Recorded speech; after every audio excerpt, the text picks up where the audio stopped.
cars drive by and somebody just splats puke on the road right there in front of you. Oh man. I almost made it home too. Yeah.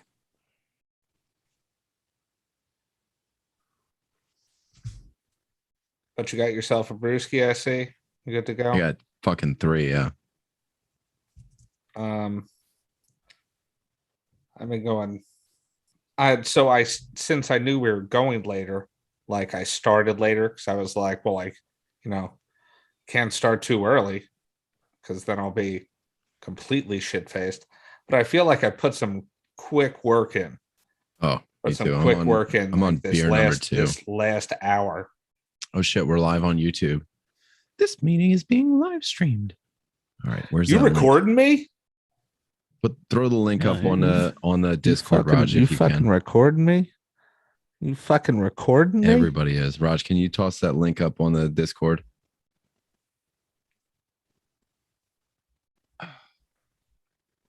It's too bad we're not doing the YouTube. I got the fucking hamburger meat Still and everything. In my you're chef coat. You're in a fucking chef coat. Yeah, this man. Would be this would be a show work. to see. Here, I'll get some show to see. Fuck it. Hamburger meat. Hamburger meat. Raj, where's your hamburger meat at?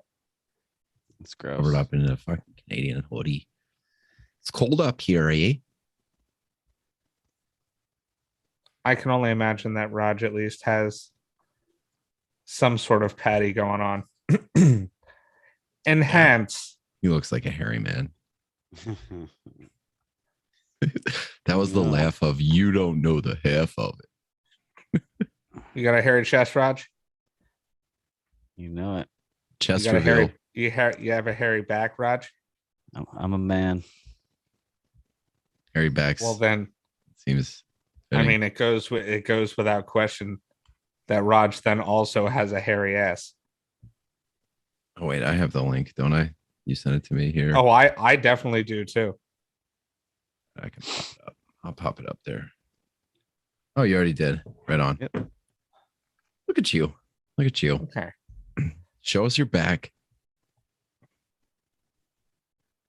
See what you guys got going on here. Look at my numbers. Mind your business. I didn't rank anybody number 5. I was just gonna say that. You don't have a number 5. Why? Whoops. Let me fix that. All right. We have the same top 5, and then it gets dicey. Not too dicey, but like switching dicey in general.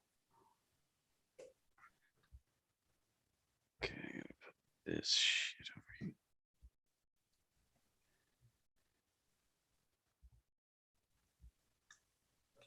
Hey, Carl. Who the hell's Carl? I'm doing a podcast.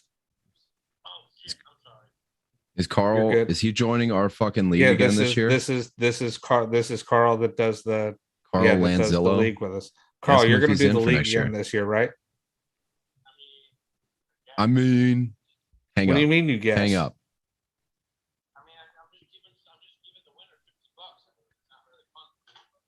That's why we want you to join. That's why you get better. That's why you get better at something. It ain't $50 anyway. It is. Oh, it was $50? Yeah. Yes. Well, yeah. That's why you get better at something, Carl. Well, Mason does owe you $50 for you beating him in the league. Fucking Alan owes me $50. Zach, you owe me $50. I'll send you. No, $80. $80 because you gave me 20 for gas on our way back. All right, Carl. I'll talk to you later. Damn, top 5. We're tit for tat. Top 5. It's easy. Look at that. Well, that's because the top 5 is pretty. I don't know. It's pretty obvious, if you will. All right, who wants to do the intro? Zach? TJ? Not it.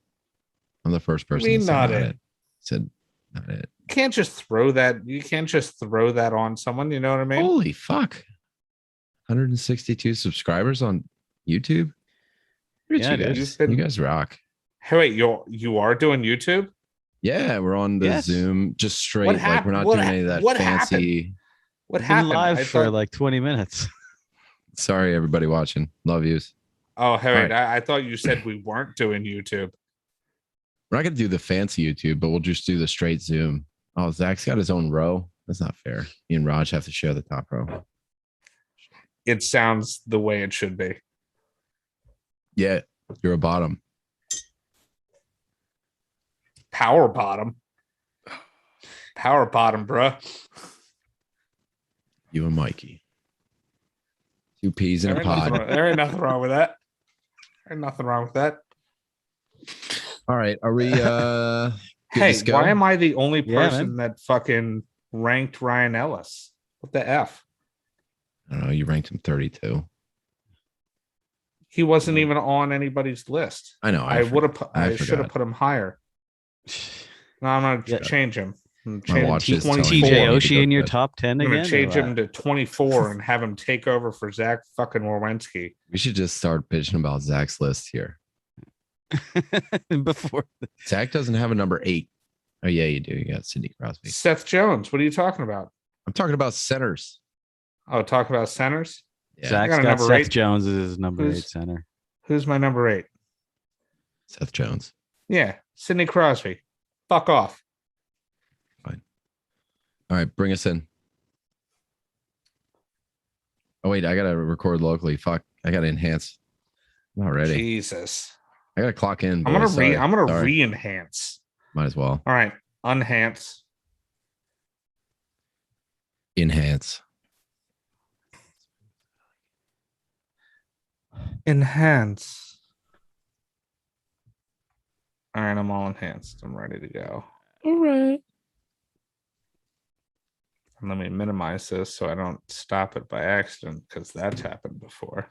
I'm gonna do a decision that's never a fucking good one. What's that? Straight shoot gin.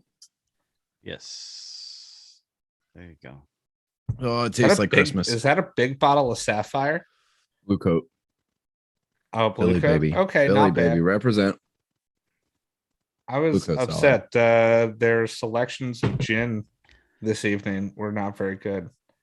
They like no fucking Gin, gin. So I have Lemonade. Sapphire, Done. gin and tonic, and Gin and lemonade. gin and tonic and key limes. You know, like little baby limes. Delicious, I fuck with it. I will. packed with limey goodness. All right, here we go. Hello, everybody. Welcome to the 5-Hole Fantasy Hockey Podcast. We're your hosts today, TJ, Zach, and Raj. Hey there. Hey, hey, hey!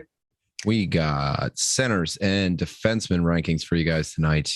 Before we get into all that, we lost some legends today. We want to give a shout out to Brandon and Gamby, Brando, Stack, and Gamby over at FHP. Absolute legends hanging up the skates. I mean, if you got to go out, at least they're going out because of success. Like Underdog has done such a great Yeah. job.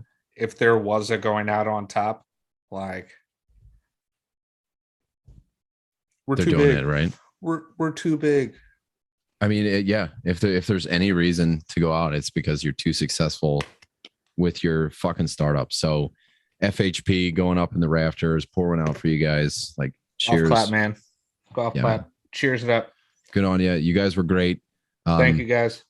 Absolute legends, class acts. Nothing. You can't say anything bad about the guys. So, wanted to get that out of the way before we're going in, and wanted to make sure that we did say something.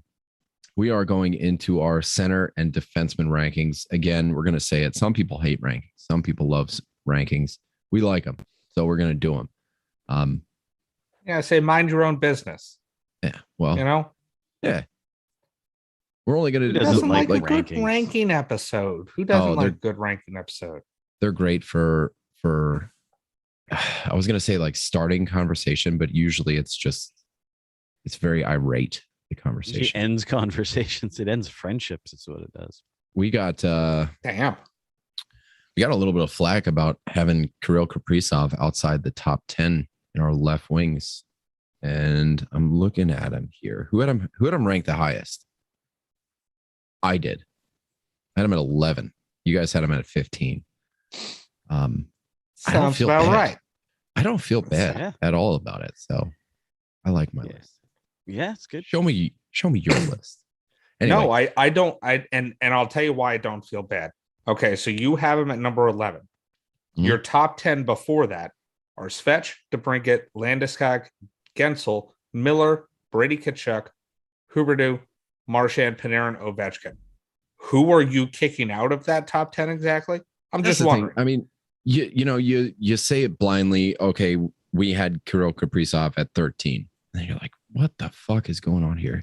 It's not that we don't like Kaprizov or we don't like any of these centers that we're about to talk about. It's just that we like other guys more. That's it. That's all we're trying to say is Kaprizov is going to be great, but there's going to be 13 or 12 other guys that we think are going to be better. And we're going to get into our center rankings here.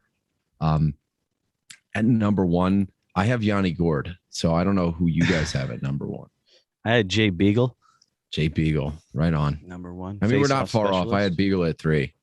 You guys are wrong. I had Connor McDavid. Connor McGregor. Risky. Notorious MMA, baby. Well, no brisket, no biscuit, my man. I mean, we're not surprising anybody here. It's Connor McDavid. And I don't think anybody in this top 5 is surprising. We agreed on the top 5. We did. Completely. Flat out. Because I think it's pretty cut and dry. Yes, Connor McDavid is the best player in the entire world. Do we need to defend this? It's just it should just be that Skip next, right? Yeah. And in some leagues, I'm sure Nathan McKinnon is going number 1, but for me, he is number 2. I can see no such situation. I feel like last year McKinnon had an argument, maybe the year before too, but that argument is null and void. It's McDavid. If you have 1 overall, your choice is McDavid. There's no gray. It's binary. It's either you pick McDavid or you suck at fantasy hockey. Those are your 2 choices. That's it. Yeah. Number 2, Nathan McKinnon. Not far behind, but behind nonetheless. You get the great shots. You have the ceiling. I don't know. Like McDavid showed us. What do we realistically think McDavid's ceiling is? If we're going to talk 150 points, like 150 points. That's not even the ceiling though, right? Like if he goes Super Saiyan, McDavid style. Yeah. Well, I mean, what was his point pace this year? It was like he had 105 points, I think, in half the season pace. So yeah, I mean, he's almost the fastest man alive. 2 points per game pace, which is just unheard of. Fucking down year for him, right? And he's not a wimp either. He gets hits too. Like he actually gets some hits as well. And it doesn't even matter. He's just the cup runneth over with Connor McDavid.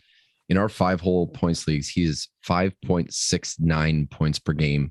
Nathan McKinnon, who we all have ranked at number 2, is 4.4. That's a full point plus below.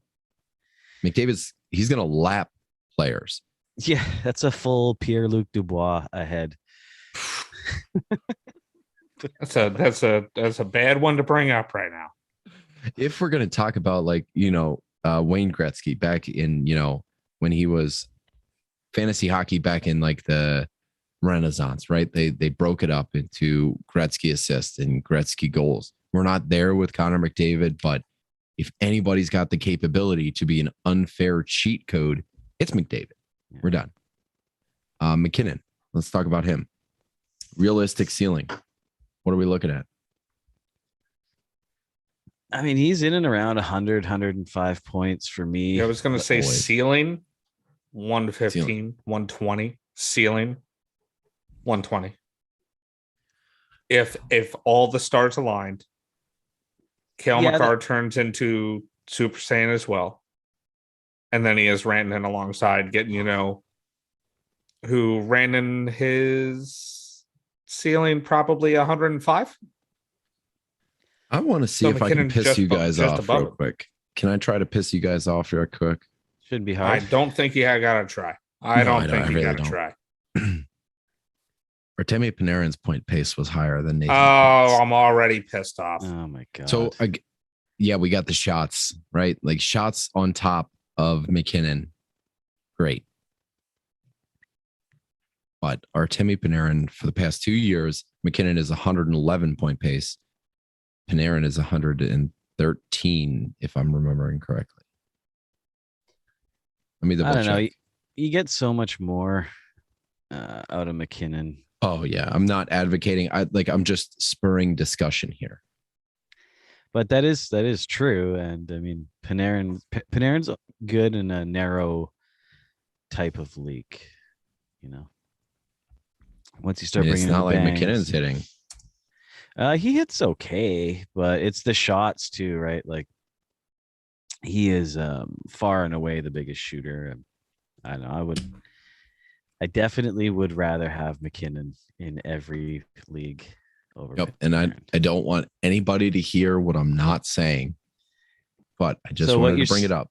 What you're saying is you think Panarin is the second best player in the league, is what you said. That's what I heard. I know somebody's going to chirp me on That's social what media I somewhere, heard. but I heard I just say that. Just wanted to bring it up. Like, Panarin 2 years in a row with more of a point pace than Nathan McKinnon. And Nathan McKinnon is a staple in the top three. And Panarin, not so much. He's a first round pick, but, it doesn't get the same kind of love. I'm sorry that you had a long day at work, but there's no need for such a long day at work. I don't know. There's no need for this kind of ridiculous fucking bullshit that you're bringing up right now. All right, let's move on to number 3. What are we talking about? This is the only place you might be able to make some sort of argument. Yeah. That is between Leon Draisaitl and Austin Matthews. Number 5 is number 5, but 3 and 4 here might be the only place that you can actually make a real argument. I went with Draisaitl. We all went with Draisaitl. We all went with Draisaitl. I did really take some time going back and go, maybe Matthews again for the shots, and he also chips in with an amazing amount of hits and blocks for a goal scorer. So he didn't quite overtake it, but I did I wanted to put Matthews ahead of Draisaitl just to be that guy, but I just couldn't quite do it. But it's close. That gap is closing. It really is. But I mean, Draisaitl's doing nothing to slow anybody down. So he's, continuing his pace. Center left wing most of the time too, but we're planting our flag here. Center is probably going to be on the second wing or second line. And being dual eligible is mighty attractive. Yes. Well, Austin Matthews, strict center. Yeah. Just the power play. I don't know. I'm going to need to fact check that. Yeah. Number 5 power play points. Yeah, I know. Yeah. Do we think? Okay. Fact checked what Austin Matthews is strict center. I was just being sarcastic. Okay. Austin Matthews was on pace. What was it? 60 goals this year. A lot of goals. Do we think he does that friggin' Stamkos stuff? Does the 60? Does 60. He had 41 goals in 52 games this year. Does he hit 60? That's earlier 18.5. That is not a wild shooting percentage for him. His career is 16.2. That's 2% higher. Does he hit 60? I say yeah. Earlier on the Discord today, someone brought that up, and I bet that he would hit 60 at least once in the next 3 years. 65 goal pace. I like that. That is, that is handsome. I think he's going to be handsome. Close. He's going to be right in and around 60 for sure. Let's put a line at 50 goals, which seems wild, but it doesn't seem out of place for Austin Matthews. Oh, he's easily. You also have to recall that Leon Draisaitl has already scored 50 goals. I'm talking about Austin Matthews here. Yeah, I know, but deep down at the end of it, we're talking about between Austin Matthews and Leon Draisaitl. Yeah. I just want to premise this by saying Leon Draisaitl has actually already scored 50 goals in a season. For me, In this 82 games. This was easy. I had Draisaitl ahead, and it wasn't a conversation for me. So my top three is solid. And then I feel like, Austin Matthews, like I don't 1, 2, 3, 4. Easy. Barkov at number 5 starts that feels like the right one. But then I think after 5 is where it starts to get fuzzy. It starts to get a little dicey.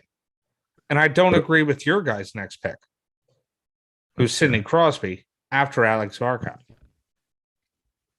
Yeah, I had him at 6. Aho? I had Sebastian Aho at 6. Sebastian Aho, who is, on every damn point that Carolina has, who is a superstar. If you don't think that Sebastian Aho is a superstar, then you are fucking wrong. I don't know what to tell you. Well, nobody said that.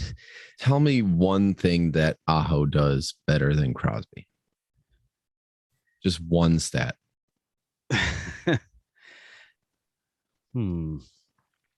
I'm gonna go with point share. And Raj, if you're editing, I'm gonna go with if point you're going share. editing, leave that pause in there. Because he had to think about it, didn't he? Because I had to think about it. But Yeah. I'm gonna go with point share. My guess is point share for the team. Sebastian Aho's point share compared to Sidney Crosby point share. And what does that folks. get you? What does that get you? If you're counting That gets IPP me being in right your on league, something. if you're counting IPP in your league, Sebastian Aho is the guy. Hey, It's Sidney Crosby. gotta be Sidney. I don't know. Crosby. It's so easily Sidney Crosby. And I mean, I had Sebastian Aho right behind him at 7, but I think it is divisive. It is Crosby at 6. There's still gas in the tank. I don't know. Has he ever not been? He's been a point per game for his entire career. His entire career. He's You at know what Sebastian 15 Aho has not been? seasons. Point per game for his entire career. Yeah, well, 15 he's younger. seasons. That Crosby is was insane. Crosby was point per game in his rookie fucking season. Yeah. Because Actually, because he's Sidney Crosby, I'm not saying he is not one of the greatest players to have ever played the game like at all. Like he's what? Probably he might be a top 5 player ever. yeah, Ever. Sidney Crosby? yes, Yeah. Oh yeah. 102 But- points in his rookie season. But he's not that player anymore. The Penguins are not that team anymore. He's still that same pace. Y'all as love his rookie Evgeny season. friggin' Malkin, and he is trash. He is trash. He is Oh, I fucking old and he disagree. is slow. Evgeny Malkin is trash. And so is, the larger part, the rest of the fucking Penguins. Oh. They're not good. Well, Sidney I Crosby, can't it's like he's believe- out there playing with he's playing with Brian Russ and Jake matter. Gensel, and that's it. That's all he got. In 15 years, it hasn't Jordan made a Martinook. difference. It hasn't made a difference in 15 years who he's playing with. He's always point per game. Always. That's what they say is the Mark Donks, right? Like Crosby makes people stars. It does not fucking matter who he plays with. It doesn't matter.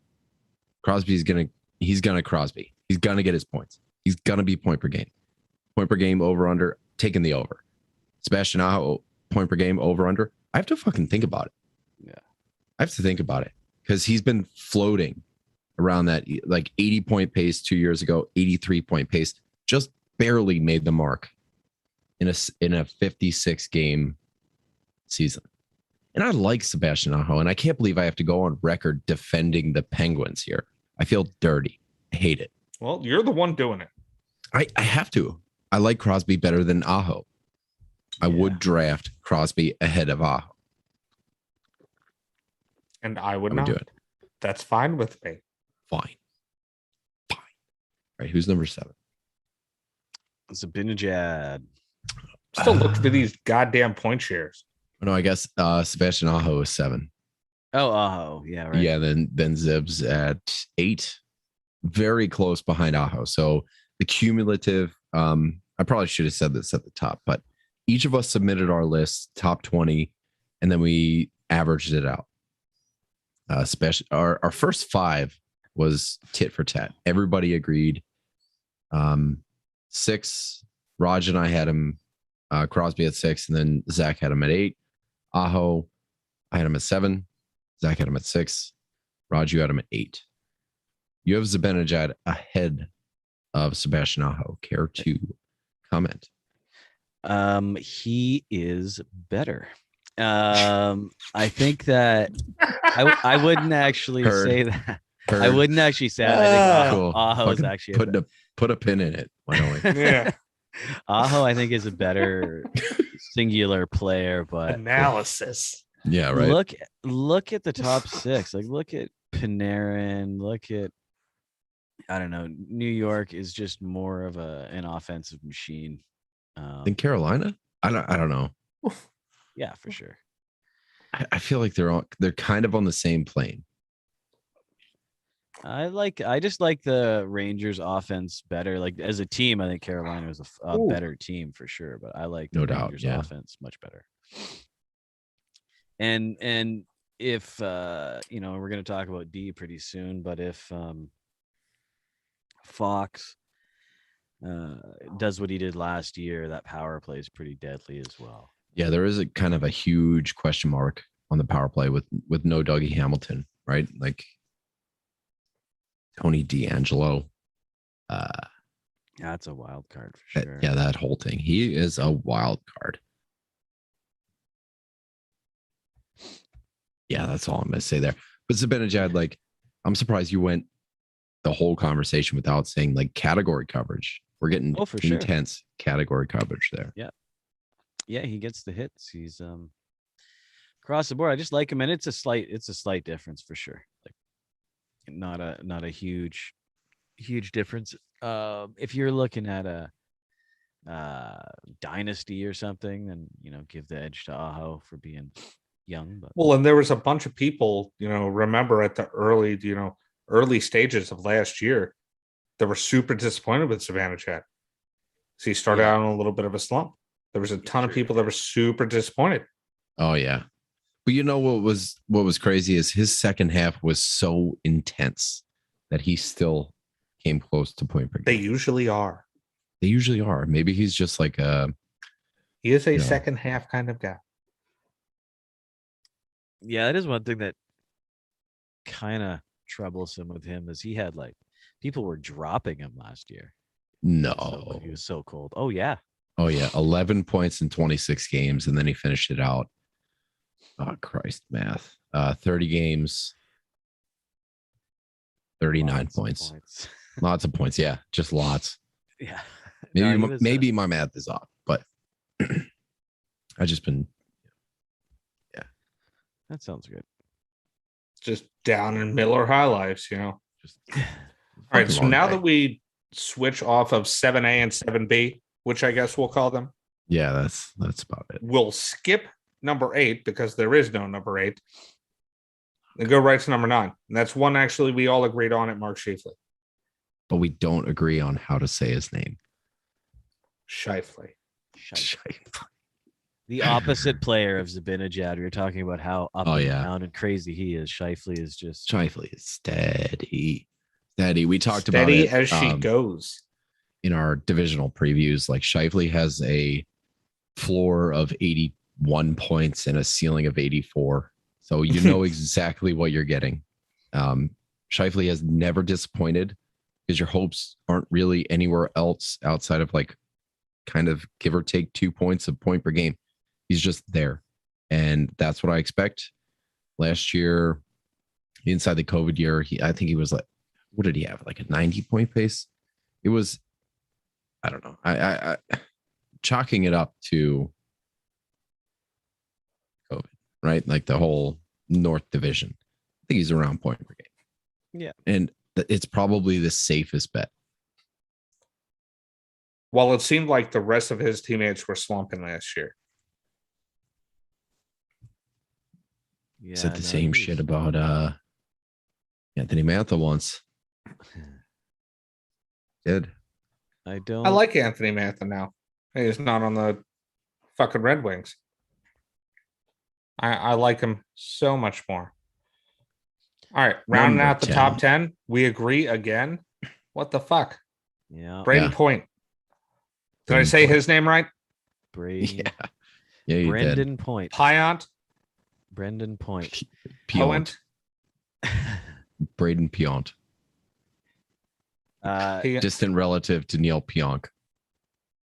I don't think you pronounce the T. Piont. Just Point. It's- Braden Point. Point. Braden Point. I don't understand how I'm getting shit for you mispronouncing somebody's name. Sounds about All I did was ask a question. How am I Jesus. under the gun here? Can't even ask any questions around here. You cannot. the This place is going reason downhill. he's It's going downhill. Quinn. he plays with Nikita Kucherov. Who? That he does. That guy, Oh, that Mr. guy. Yeah, Point? Braden Point. Yeah. Mr. Point. He plays with French. Nikita, so that's why he's in the top 10 right there. Yep. Say no more. Always a better playoff guy, isn't he? Yeah, he's still only been above a point per game once in his career. Fair Isn't that a enough. little scary? Considering you're not really getting anything on. I mean, don't get me wrong. I agreed with everybody. I had him at the same number 10 as y'all did, but it's a little scary to me that he doesn't really give anything on, as far as hits, blocks, stuff like that. He's okay on shots, I guess, at a little over 2 per game, but he's only ever been over a point per game once in his career. And that was 2 years ago. Something I carry into my evaluation here is Braden Point always seems to fall, right? Like you always he's always there in the 3rd or 4th or 5th round, even. Like if you get really lucky and he's in the 5th, depending on the size of your league or what have you, Braden Point always seems to bring value to the table. Definitely. And at center position, like if you fade centers, which I believe you should, unless you're a top 4 pick, you get your McDavid, you get your McKinnon, Draisaitl, Matthews, top 4. That's it. You got Braden Point in the 4th, like 3rd, 4th round. There's value there. So I did kind of factor that in. Yeah, he's definitely always a good value. The only thing that scares me with him is with like the huge departure of their second line, like their second and third line players that left there. I think it was the whole 3rd line. It was Yanni Gord, Barclay Gaudreau, and Blake Coleman. 3rd line's gone. So hopefully they don't try to balance it out and end up shifting Point to a crappy second line to try to liven it up. But I really think they like him with. I'm Kucherov. glad you brought this up. Really glad you brought this up because I think it goes the opposite direction. I think they just Super overload. Yeah, the top 2 lines like Kucherov, like I think they get more minutes because you don't have that Yanni Gord checking, up against the number 1 competition on the other line. You don't have that anymore. So I think Point gets more minutes. I think Stamkos gets more minutes. I think Kucherov gets more minutes. And hate to use the word schmuck, but I'm really happy to use the word schmuck, like Alex Killorn, Andre Palat. I think they get more minutes. Top 6, whole top 6 gets more minutes. Yeah, I think the top line is going to be worked to death this year. I think it's going to go that way as well. Well, you still have to have room for Anthony Cirelli. And if he ends up being a bottom 6er on that team, it's going to be fucking ridiculous. I don't You think might as well let him play on another freaking team. Unless they go Hail Mary, like maybe Alex Barboulay plays a top 6 wing and they go Stamkos as a 2C. That's the only scenario I see Cirelli maybe being a 3C, which I don't think they do. Awful idea. Sounds like an awful idea. I hope they don't do it. They're just going to piece together a 3rd line. I think they'll figure it out. Our 11 through 20, consensus picks here: Pedersen, John Tavares, Jack Eichel, Evgeny Malkin, Bergeron, Trocheck, Sagan, Suzuki, Ryan O'Reilly, and Matt Barzal. Is there anything that we really want to dive into here? I think the 2 of you have Malkin too high. Honest to God, I think that. You have him at 12, TJ. Yep. Raj has him at 13. I have him at 17. The only reason that he is 14 is because of my poor grade on him. I think he's over the hill. I think Evgeny Malkin is done. You saw him out there last year. Like, was anybody else watching these games? Watching Evgeny Malkin look incredibly disinterested in playing hockey, He was playing a bit on that lethargic. line, playing with those players. No, it looked awful. Am I the only one who saw that? And So you still apparently- have players like, Vincent Trocheck, Tyler Seguin. You do have Patrice Bergeron behind him. And I mean, Patrice Bergeron is over the hill. He's on his way down. Evgeny Malkin is on a steep fucking downslope, man. I don't think so. So he had 1 year that he was below point per game. He put up his worst year ever inside the COVID year. 70. He had 1 year that I watched him play games and he didn't look like he wanted to be on the ice. So in Russia with COVID and everything, he couldn't get access to ice. He couldn't get access to practice facilities, anything. So game number 1 was his warm-up. And I feel like that is enough for me to bend the rules for somebody that's going in the 7th and 8th rounds. Like if you have IR and you just slot Malkin in there, we don't know when his injury is up. So I see the value in Evgeny Malkin having 2 under point per game seasons in his storied career at age 35. I don't think it's just him falling off a cliff. I've said it 100 times this offseason. Any outlier that happens inside the COVID year, I'm giving a pass to. And I feel like Malkin is one of those guys that it was just a strange year. He's coming off a 110 point pace year with 74 points in 55 games, shots over 3. And then you got shots under 2 or under 2.5, 70 point pace. Like this just felt like a really weird year. And you look at it, 9 power play points. Every single story that I was reading from Pittsburgh beat writers, whether it be Josh Yohe or whomever, Jesse Marshall, they were bitching about the Pittsburgh power play. It was bad for a long time. And Malkin did not get the same amount of power play points that he did. In 55 games the year before, he had 24 power play points. That's close to half a power play point a game. 9 power play points this year. You want to tell me Pittsburgh power play is not going to be good next year? I got the over on point per game. Yeah. I want to tell you that you got the over on point per game. I'll take the under. I'm telling you that Evgeny Malkin is not going to be as good as you say next year. That's what I'm telling you. I got him for 85 to 90. And this is somebody you're getting in an 8th round. If you're in IR league, you get him right on IR right after the draft. And you pick somebody up. You have 2 16th round picks or 22 round picks, whatever. You go pick somebody up and just stash Malkin on IR right out of the gate. And I think that's value in the 8th round. Somebody that's a threat for over point per game in the 8th round. I dig it. Yeah, Dig into it. I'm in. So I got him there. Way to jump on the bandwagon, Raj. The one. The one that jump on the bandwagon went the reverse was Zach and I had Tavares at 12 and TJ had him at 17. Yeah, to take a Zach quote from last episode about Sam Reinhart, fuck John Tavares. Fuck him. He's vanilla. He doesn't do John anything Tavares great. Is way better. Is not the same player as Sam freaking Reinhart, the sloth man. The sloth man. I don't know. So I got let's look at my rankings. I'm going to sort by my rankings here. I got Trocheck ahead of John Tavares because Trocheck's better. Easy. He hits, power play points are better. Jack Eichel, I don't know. I feel like that's a wild card. Zach, you had Jack Eichel at 11 and you want to talk to me about Malkin? Get the fuck out of here. Fuck yeah. Get out of here. Jack Eichel is better than Evgeny Malkin. He's a better player. He's a better player. That's why I have him ranked higher. To go off of Raj's analysis earlier, I have him ranked higher because he's better.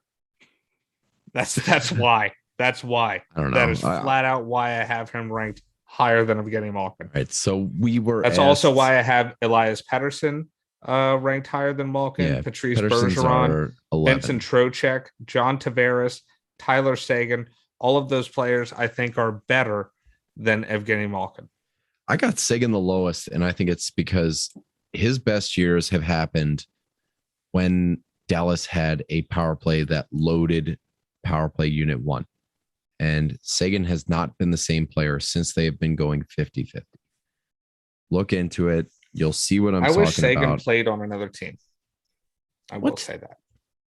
I don't know. Wish he played on another team. I don't think that I honestly I does nobody else get the feeling that the Stars are like a poorly ran team? I don't get all the that. dysfunction that they have between the players and front office, that doesn't strike anybody else as odd. Every time, something goes wrong, it's Tyler Seguin's fault or it's Jamie Benn's fault. And Oh yeah, I remember that from a couple years ago. I think it wasn't a couple years ago. It was as soon as last year. Then they started doing a little better, and all the talks, Rick died Bowness, down a little bit. I feel like it wish he changed played with for Rick another team. Bowness. So I'm looking at what year is it? 2018, 2019, 80-point pace, 70% of the power play time. The next year, 59-point pace. He saw 54% of the power play time. So he lost 15% of the power play share. And his power play points went down. Oh, look at that. 12 points. And his power play point pace, or his full season pace, went down 21 points. So I don't know. That seems glaring to me. Is he's not getting the power play share, so he's not getting the same amount of points. Does Dallas strike you as a team that's going to load power play 1? No, we talked about it in our divisional preview. Their team is too fucking trigger heavy. They have enough players to run 2 even power play units. And that's going to be bad for Tyler Seguin, who's coming off a hip injury. Yeah. Yeah, there's too many question marks there. And I don't trust the team to deploy him in a way that's going to maximize his points. So I am whatever, bearish, bullish. Which one is it? The bullish. Bad one. Bullish. The bad one, you're bearish then. Bearish. Yeah, I'm bearish on it. Whichever not buying the dip. I'm not talking stocks here. The power play share is just not there. It hasn't been there. I'll say the same thing for John Klingberg. You're going to have to when we get there. Yeah. We were asked to go in on Patrice Bergeron. It is 5-hole consensus that go ahead, Raj. That Bergeron and the Bruins are probably kind of like fading, right? They're going to be good still. Don't get me wrong. They're going to be good still. Pastrnak is still awesome. Brad Marchand is still a piece of shit, but he's going to get a lot of points in fantasy. And Patrice Bergeron, out of the 3 of them, is going to get the least amount. The question is, what round do you draft him? Now, we still do have him at the 14th. We have him at number 14, 14.33. We got 3 14s. And Patrice Bergeron is one of them.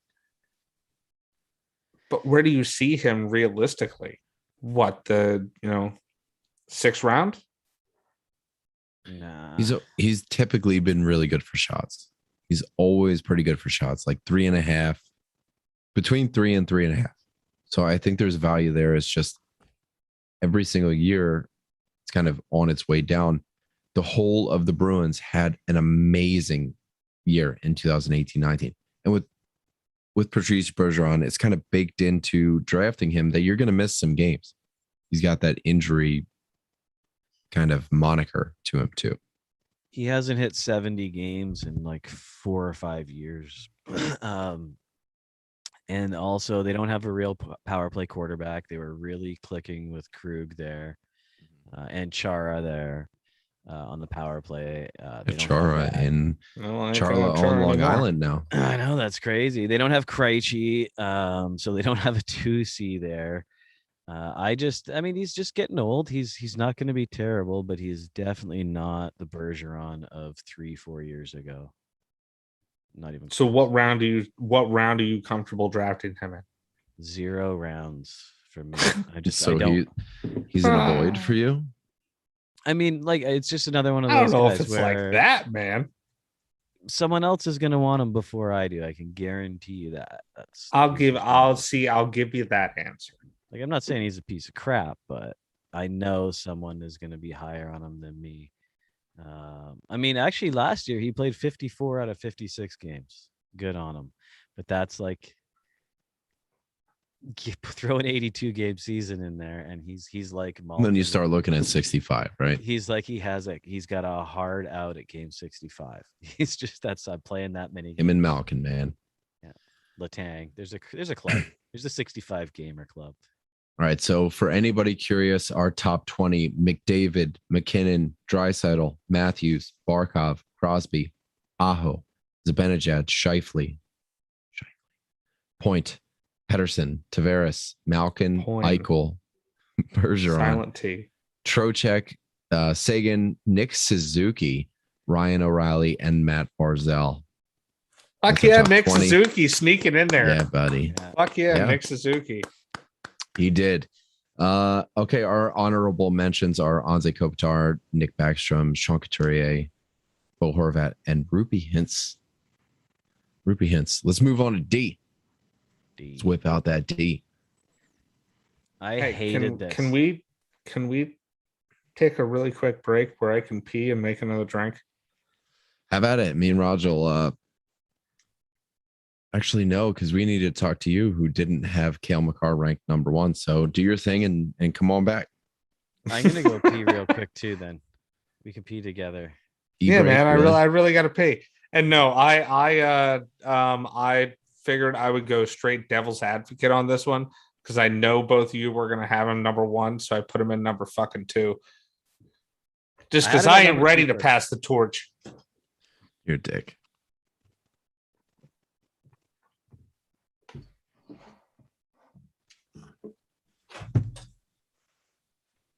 Well, hi everybody.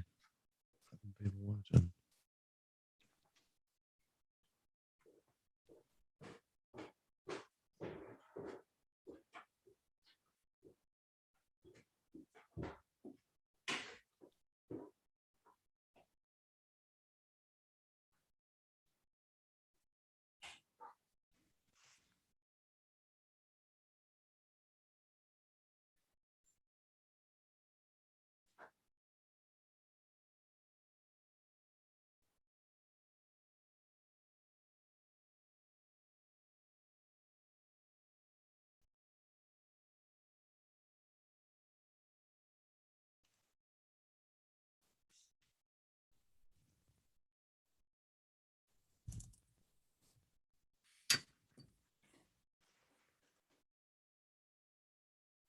Well, now I'm all alone.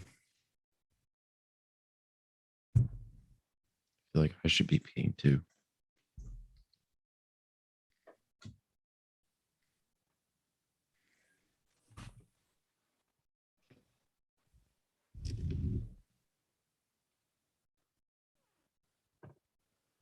Roger wins the pee race. Whew. You won the race. Very necessary. This was my least favorite list. Wait till we get to goalies. I'm not having too hard of a time with goalies so far, but You made it to top 5. Zach wanted to talk shit on my top 5. I put 5 on the spreadsheet. I've got them on another sheet of my phone. But not too bad for the goalies. This one, I just like. Yeah, I just couldn't find myself a goalies. Happy consensus for this one. I know as soon as we talk to Kevin, Cat, my list is going to change.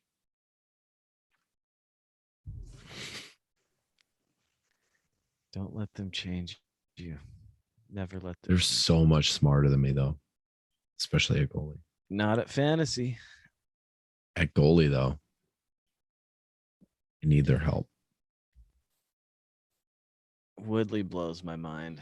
I could just like He can just talk and talk and talk. And I feel like the interview is just gonna be like, all right, Kev, you got the floor. Fucking lay it on me. 31 Who's- team. Let's talk about them all. our goalie's good. Just sit back. Yeah, I saw he had a good little piece with Demko a few days ago.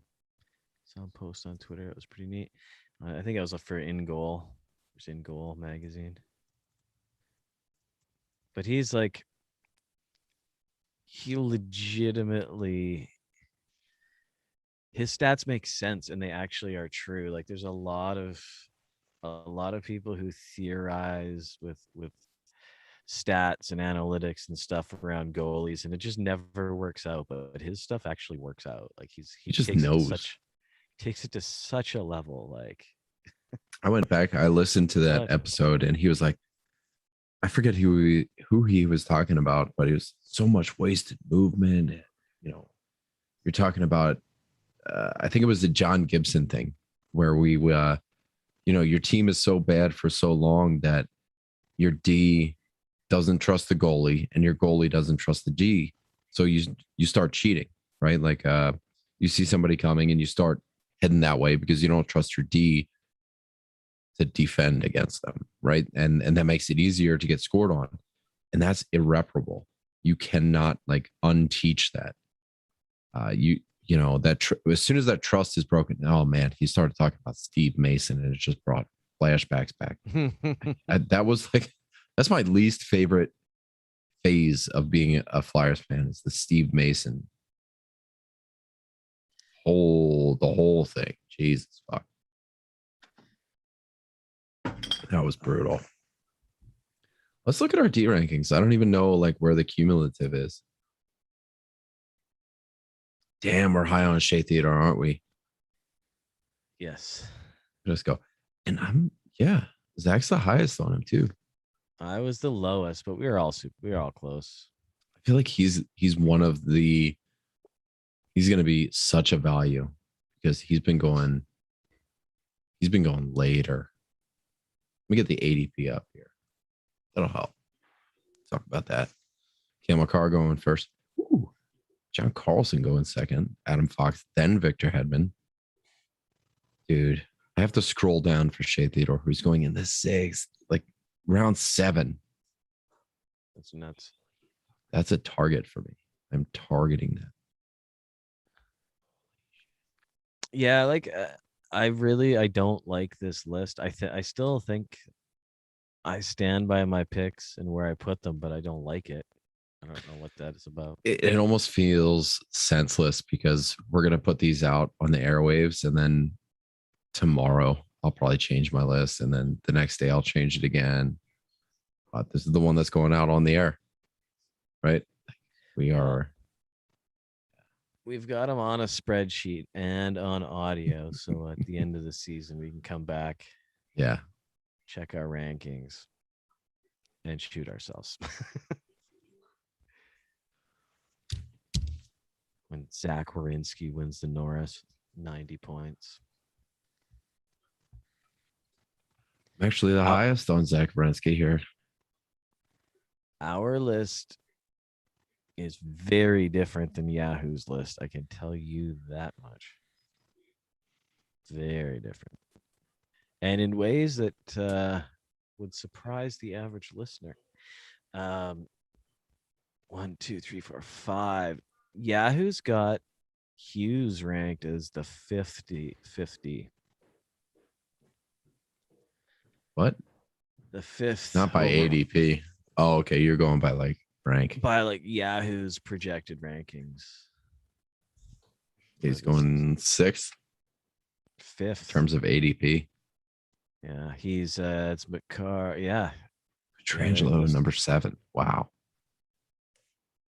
Damn it, Pete Jensen. There's some messy stuff on their list as far as I'm concerned. Whose list? Yahoo. They have Petrangelo, number 7. At number Why? 6. And number 6. Yeah. 1, 2, 3. No, you're right. 7. Well, We're they've got like tied with Ekblad in terms of their list ADP. It's weird. Charlie McAvoy at number, what's that, 10? I am Ew. I'm not, I don't know where I'm at with Charlie McAvoy. Like I really I want to think like I him. probably had him the lowest out of everyone. Yes, I do. Yeah. It's pretty close. He just cracked my top 20. No The one more had I him at started number 10, talking I can about tell it, you that. the more I talk out loud about Charlie McAvoy, the less I think he's going to be power play one, which is unfortunate. Yeah, who has McAvoy ahead of Hamilton, Barry, Yossi, and Seth Jones, and Shea Theodore, and Chris Letang, and Chicker? Oh my fuck. My fuck. Pack it in. Pack it in. All right, let's back on track doing D rankings. Everybody has pissed. We're back in action. I made another With our drink. D. 1 and 2. I'm ready to get on top of this D. We have what should be consensus, but it's not because Zach wanted to be fucking spicy. Why do you have Victor Hedman? How is Cale Victor Makar? Hedman being the best defenseman in the National Hockey League? Spicy. Spicy. You're getting, similar points and way better peripherals. How is that spicy? I don't understand. I'll give I you need to that. I need to see more out of Cale Makar. He's been in the league 2 years. See it back I don't here? see it. You're not getting the hits and blocks like you are from Victor Hedman, and it's not like he's a point per game player like Brent Burns used to be. He's not there yet. I don't see it. I mean, if you're saying that's what he is going to be this year, then okay. I mean, you can, I'll listen to your argument, but from the last year and the year before and what I've seen proven from Victor Hedman, on top of the fact that he is also on a very good power play, he is also on a very good team with scorers who he's playing with all the time. I don't even know which I have one you're him at talking number about one. at this point because they're both on very good teams with very good power Exactly. plays. So you can't he's playing with all the exactly. So time. you can't say that Makar has that over him. You can't say that, okay, Makar is on a really good power play. Yeah, well, so is Victor Hedman. Makar is on a very good team. Yeah, well, so is Victor Hedman.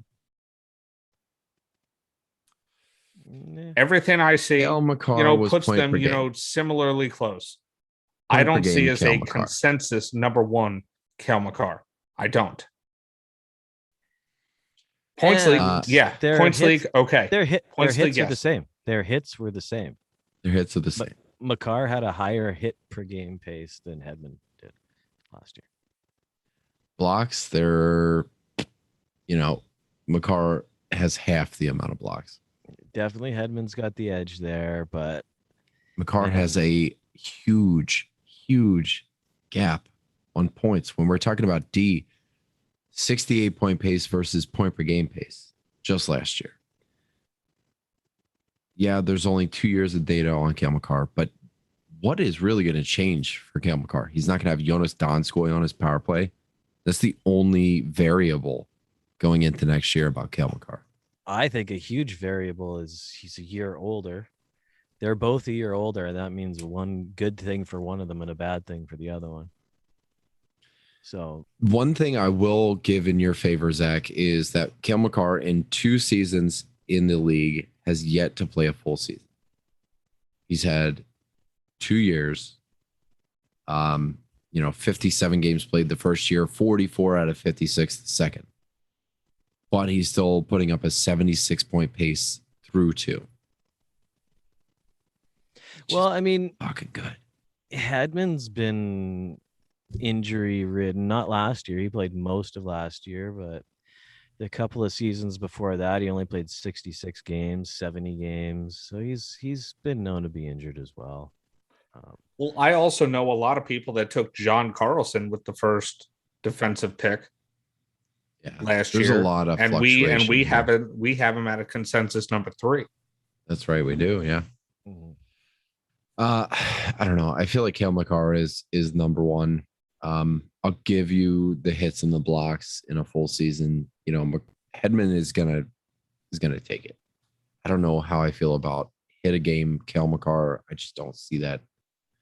The rosy cheek motherfucker. I don't know if I see him, hitting, right? Like Hedman, ugh, he's a fucking Viking. Like he's big. Kel McCarr is just like, I don't know. It's just, I think Well, he's he's a not different 6'6", breed. that's for sure. That is for sure. I think he's a different breed. John Carlson, you know, what is there to say that everybody doesn't already know? He's the quarterback on Washington's power play, and they're good. He's good. I mean, honestly, what else is there to say? Yeah, he's. But I think that he is number 3. Mm. I do. I think that he is number 3. Now, the over point per game that he had in the 1920 season is fantastic. But I do think that that is the outlier. Now, is he very capable of scoring, let's say I kind of have him around between 70 and 75 points this year. Yeah, I feel like that feels really safe. But I don't have him over a point per game. No. And this is obviously, extrapolated. Next up is Adam Fox. And I know there's been people. And I didn't want to put him here, but I fucking did because I'm a big pussy. I feel exactly the same way. A player, what is he in his second year, right? I don't believe it. But I did. That's the thing. I did like an asshole. I put him at number 4, but I don't believe it. In my heart of hearts, TJ, I don't believe that Adam Fox is the 4th best defenseman. I'm not going to disagree with you. I feel like, a player that goes on an absolute breakout, 50% of his career in the league deserves some probation. 23 power play points, 47 points. That power play, there are some really good players on that freaking power play. Yes. And that's what like swayed me to put him at number 4, I think. It's specifically because of the offensive talent on New York and that power play mainly. Yeah, I feel like there's people yelling at their radios, whether they're in the car or in the headphones, whatever. Adam Fox, 2 years in the league, close to 50% of his points were on the power play. He is heavily reliant on the power play. Is Mika Zibanejad going to have a slow first half again? Who knows? Is Panarin going to, get hurt, get in a fight with Russia again? Yeah. Who knows? I don't know. I think it's going to be a good power play. I got him at 4 too. We all have him at 4. I'm not ready to put him into that top 3 conversation, which I feel like people are going to be shouting out their radios. Oh my God, Adam Fox, blah, blah, blah. Don't care. He's on probation with me. Probation. I don't trust you. Do it twice. I will trust you next year. I'll draft you. But Jesus, what's his ADP? Adam Fox going in the second round. I'm not drafting you in the second round, Adam Fox. I'm not there.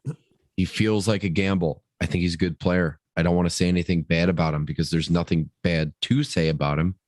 Hasn't broken 2 shots a game, half hit a game. Blocks are great because you're on New York and you're playing a lot of defense. As the team gets better on offense, those blocks are going to dry up. You don't hit players while you're in possession of the puck. So I don't know.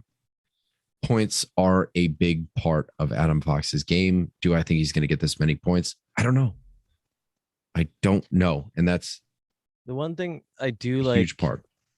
One thing I really like about his progression, though, is the more time on ice he gets, his rates have stayed kind of the same. Like he went up six minutes a game from his rookie season to last year, and his rates just kind of kept trucking along. So I think I feel awful having him at number 4. I feel like that could be right.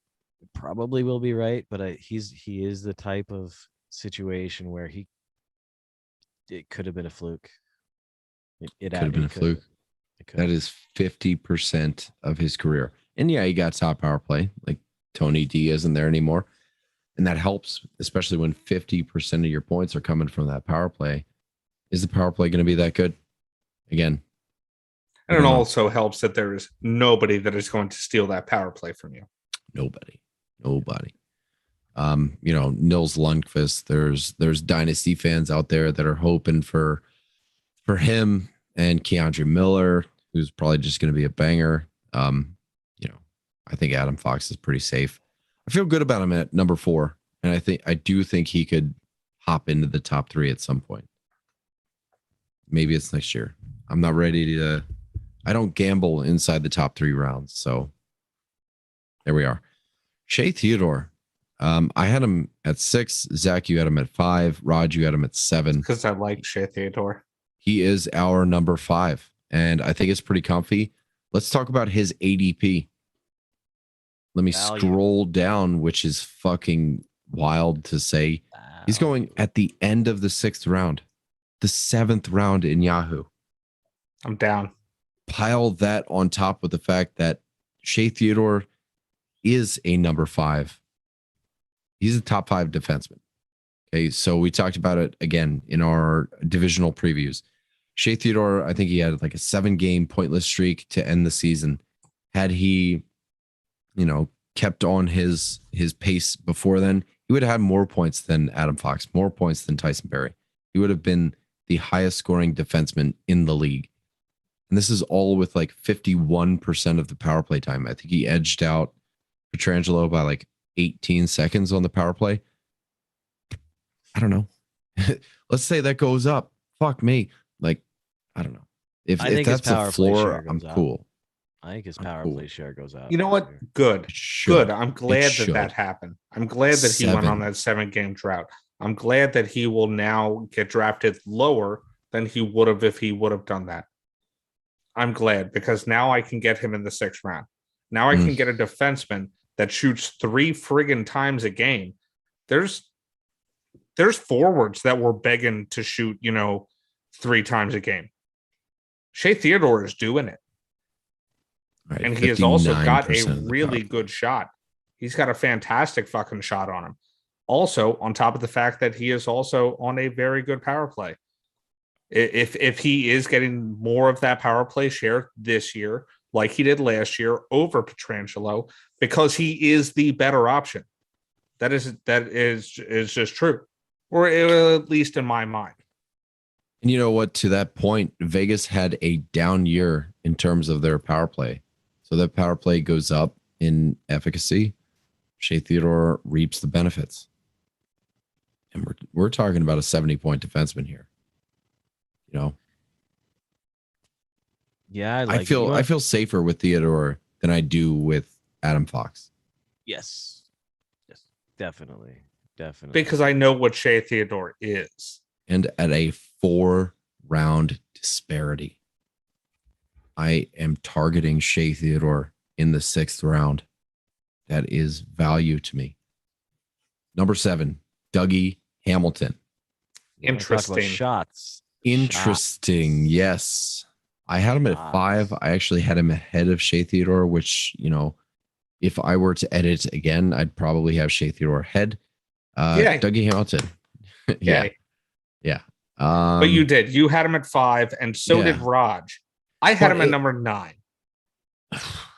I disagree. For this reason and this reason alone, and I alluded to it earlier, and that's why I want to, like I said earlier, quell expectations on what Dougie Hamilton is going to be. He is an elite talent. He is a fantastic defenseman, at least as far as offensively goes, and that's why you're drafting him.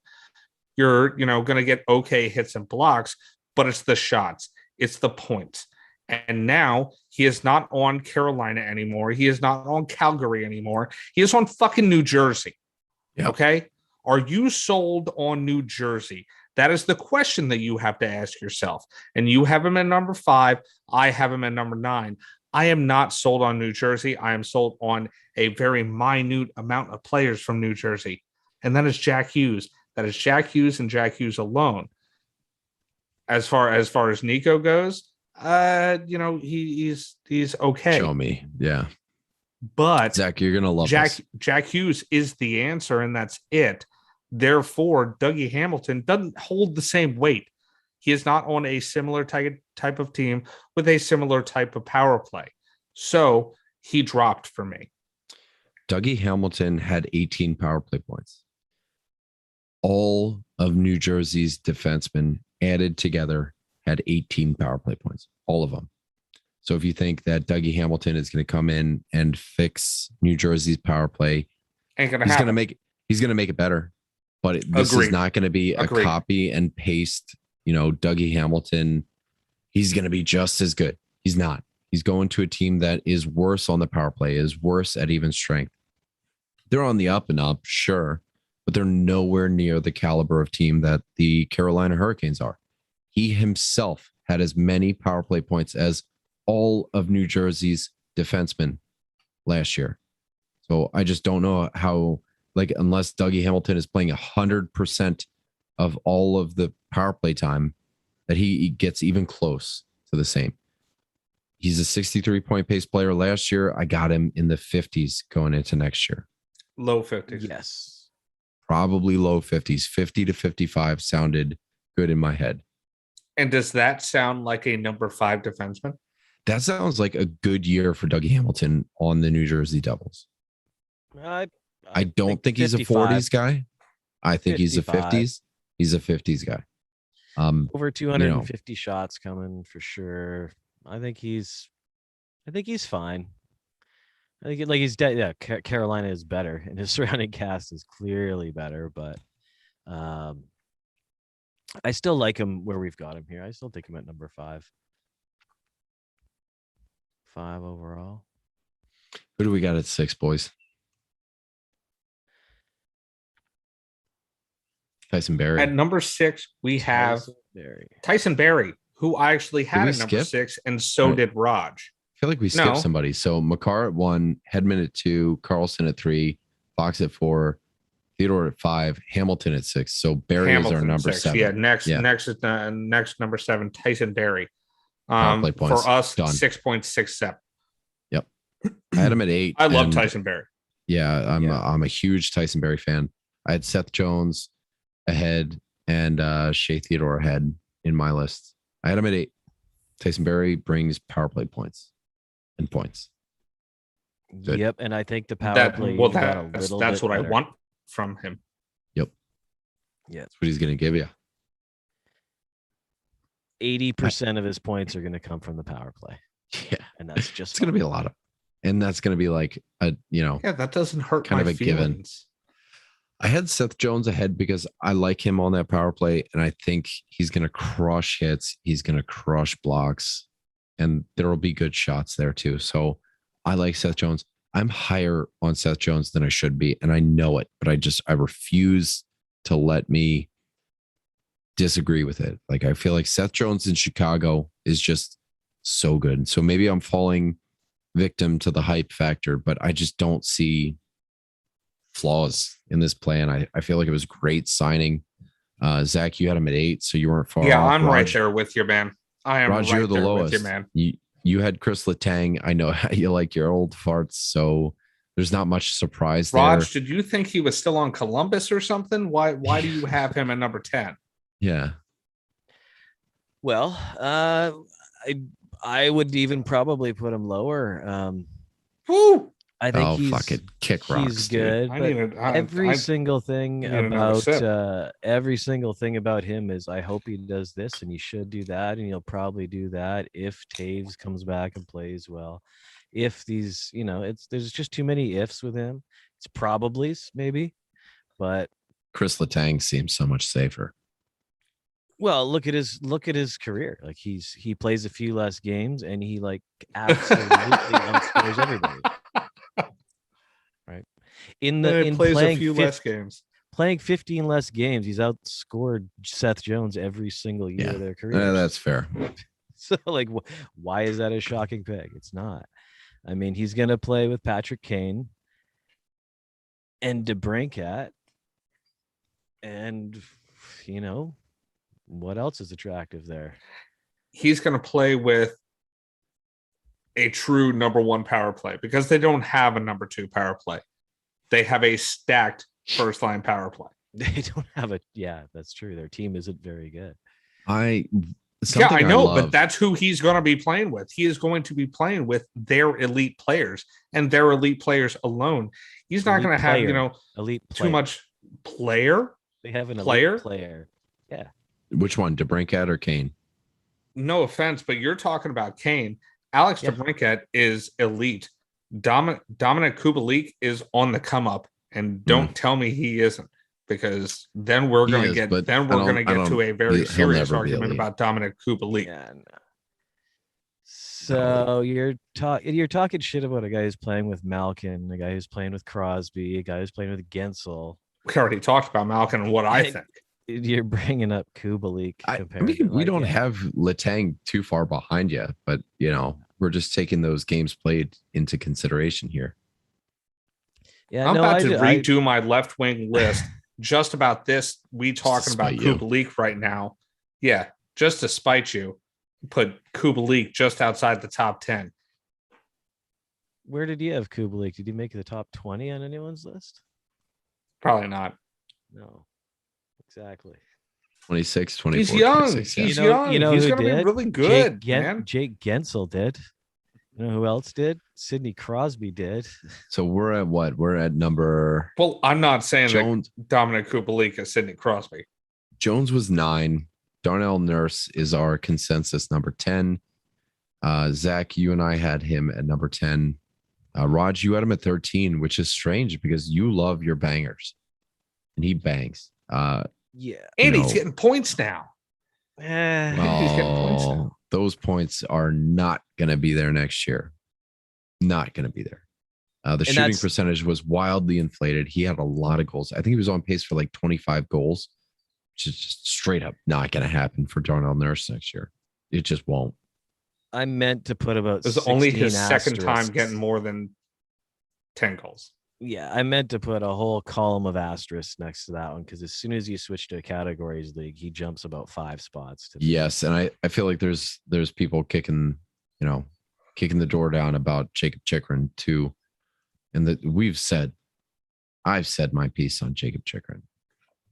Because of the whole Arizona thing. He's in the desert. He's out in the desert trying to play. He is literally in a desert. He is alone. There's no oasis. It's him, Nick Schmaltz, Phil Kessel, and Clayton Keller. Ouch. What you gonna do with that? Oh yeah, and they don't have Dvorak's gone, Garland's gone. Jeez.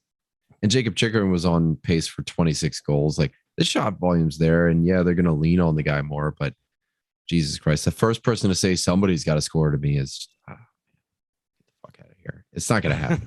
I'm sorry. Poor guy. I felt really bad putting him so low, but it's the right spot. Like, he was our 15. Yeah, I was saying off air, I hate this list. I absolutely hated doing this list. It is frustrating. Yeah, I was. Who we're really high on? Didn't bother me at all. Jeff Petrie. Let's talk about him at number 12 for us. So Letang was our consensus number 11. Petrie was number 13, and I know we didn't want to talk about like reasoning behind our anything outside the top 10, but I think Petrie warrants discussion because Shea Weber's not there. Mike Hoffman comes in, Cole Caulfield is coming out of his shell. I feel like Montreal has a true number one power play unit. And, Petrie is such a beast for bangs. You throw points on top of it. Jeff Petrie right now for us at number 13 or 12 rather. Yeah, I mean, I feel like there's an argument for top 10. I feel like there really is, but are we just being too conservative about the whole Montreal factor? Like everything is there for Jeff Petrie. All the ingredients are there for Jeff Petrie to be a top 10 D. I think they got. Well, I'm proud of myself. I'm proud of myself that I had him highest. Yeah. I think he's awesome. Montreal got offensively better. I think they're going to be offensively better this year. And Petrie, even with Weber, he was the man last year. Like he Mhm. was the man, and now he's got to be even more of it. Because next in line is what, Romanov. Yeah. So The thing I remember about Petrie is anytime Weber goes out, when Petrie wasn't as loud as he was, the thing, like going maybe 2-3 years back, every single time Weber goes down, Petrie's the guy to get. Weber's out for an entire year, and Petrie's the guy to get for It all is year. the Petrie show. On top of the fact that you have Cole Caulfield, a year older, Nick Suzuki, who is in our top 20 for centers now, is very good. Very good. Do not sleep on Nick Suzuki. Get him, get him with I don't think you'll have to, push for him, but get Nick Suzuki. They added Mike Hoffman. They added Christian Dvorak, which I love that addition. I think that is maybe their best addition so far is Christian Dvorak. Well, and if they can get Hoffman on the PP, load up a power play one, now that they only really have one. Well, that's got to be the idea, right? If Petrie can be quarterbacking at a D, a power play that's getting 60-70% of the time as opposed to a 50-50, that's going to help. You're not picking up a Mike Hoffman if you're not going to put him on the power play. Who does it fuck? Does it fuck Toffoli? Josh Anderson? Like, list off that top power play unit if you guys can.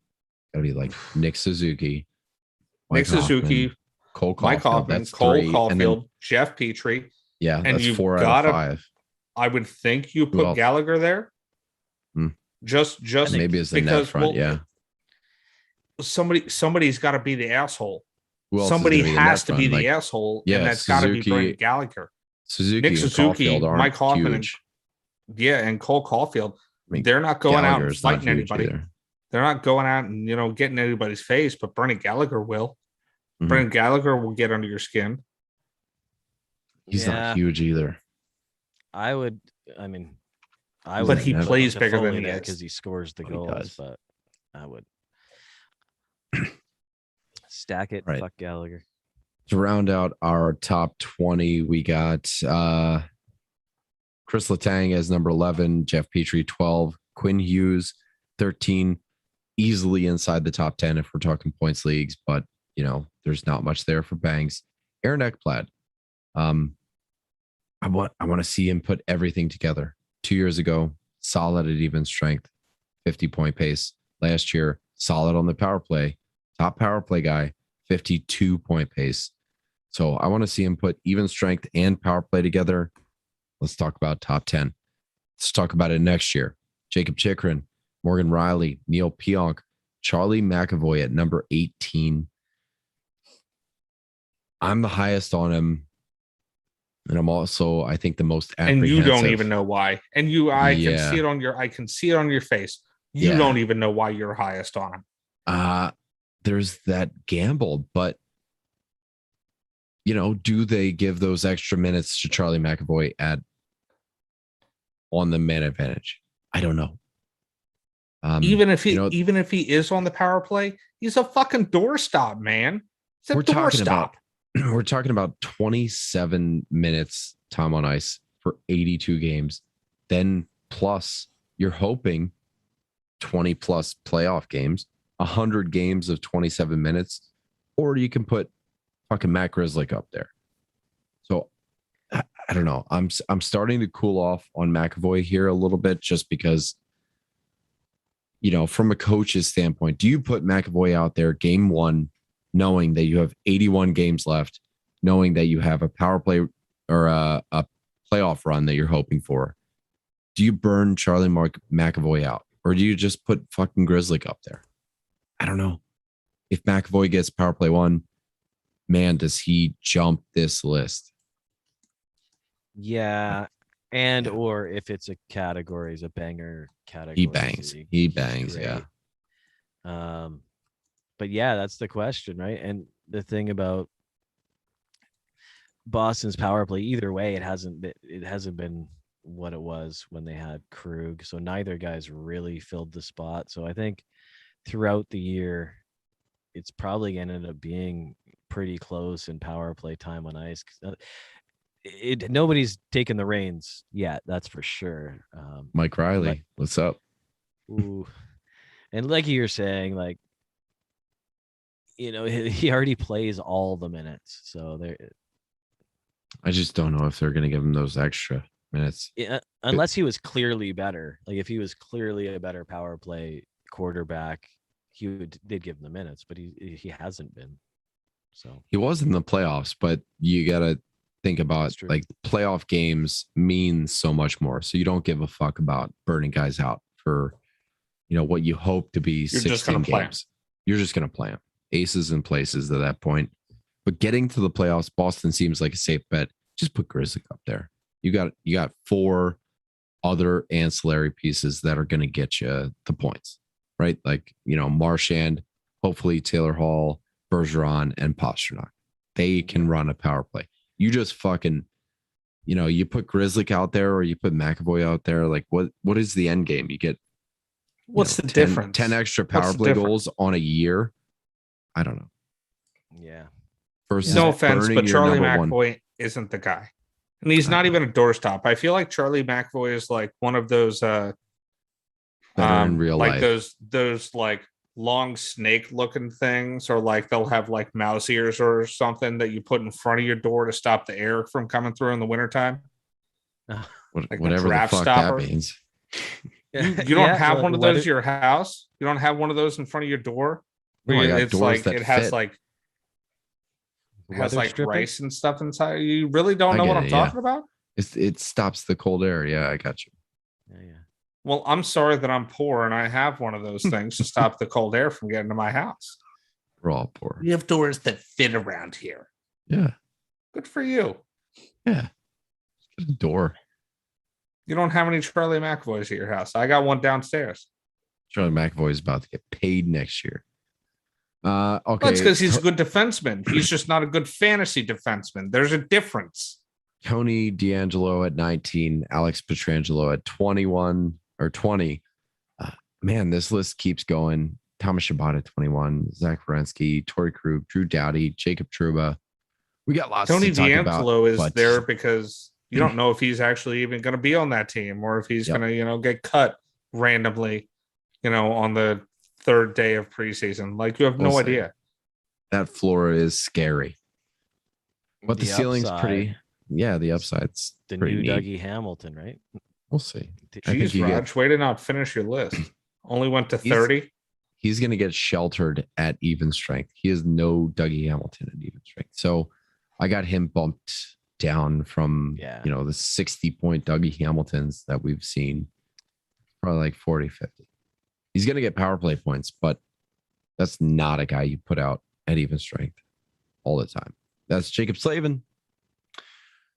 But anyway, if you guys want to see the rest of the list, you want to talk about the rest of the list, we are in the Discord. If you want to chirp us, we're on Twitter. Probably post this on Reddit. You can talk some shit there. Don't care. Fucking lists, whatever. Rankings. Everybody's got their own. I care. All right. Zach will care. So take this very personally. So just add Zach. But anyway, guys, that's it from us at 5-Hole Fantasy Hockey. You can find us on Twitter at FHF Hockey. Discord, you know, is posted a bunch of places. You can find it. Just search for it. Google it. We love you. Bye. Love you.